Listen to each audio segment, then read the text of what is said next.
ஈரானிய கடற்படையினர் மற்றும் மாலுமிகளின 150 பேருக்கு மேல் பலியாகியுள்ள நிலையில் தற்போது பலியானவர்களில் 87 பேரின் உடலங்களை மீட்டுள்ள ஸ்ரீலங்கா அந்த உடலங்களை கையாளவும் இந்த தாக்குதலுக்கு பின்னர் மீட்கப்பட்டு தென்பகுதி காலி மருத்துவமனையில் சிகிச்சை பெற்று வரும் 32 ஈரானிய கடற்படையினரை கையாளவும் கொழும்பில் உள்ள ஈரானிய தூதரகத்தை அதிகம் நம்பியுள்ளது.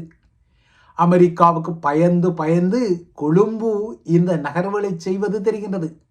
தமது நகர்வுகளை அமெரிக்கா உன்னிப்பாக அவதானிக்கும் என்பதால் ஸ்ரீலங்கா இந்த விடயத்தில், அதாவது ஈரானுக்கு உதவும் விடயத்தில் அல்லது ஈரானுக்கு ஆசுவாசங்களை வழங்கும் விடயத்தில் சற்று சவால்களையும் திணறல்களையும் எதிர்நோக்கிக் கொள்கின்றது. ஸ்ரீலங்கா அரசாங்கத்தை பொறுத்தவரை அது உமா ஓயா திட்டம் உட்பட்ட கடந்த கால திட்டங்களுக்கு ஈரானிடமிருந்து நிதியுதவி உட்பட்ட உதவிகளை பெற்றது. ஈரானுடன் அதற்கு நீண்ட காலமாக நட்புறவு இருக்கின்றது. இந்த நட்புறவு தான் தமிழ் மக்கள் மீதான படுகொலைகளுக்கு அனைத்துலக அரங்கில் அது ஈரானின் வக்காலத்து நிலையையும் பெற்றுக்கொண்டது.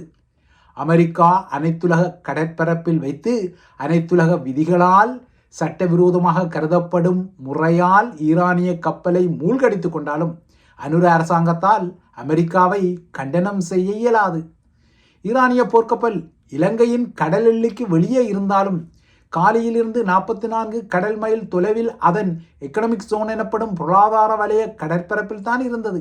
அதாவது ஸ்ரீலங்காவை பொறுத்தவரை தனது கடல் எல்லைக்கு வெளியே ஈரானிய கப்பல் தாக்கப்பட்ட சம்பவம் நடந்து கொண்டாலும் பொருளாதார வலய கடற்பரப்பில் அது நடந்து கொண்டதால் அந்த நாடுதான் உதவிக்கு செல்ல வேண்டிய நிலை இருக்கின்றது.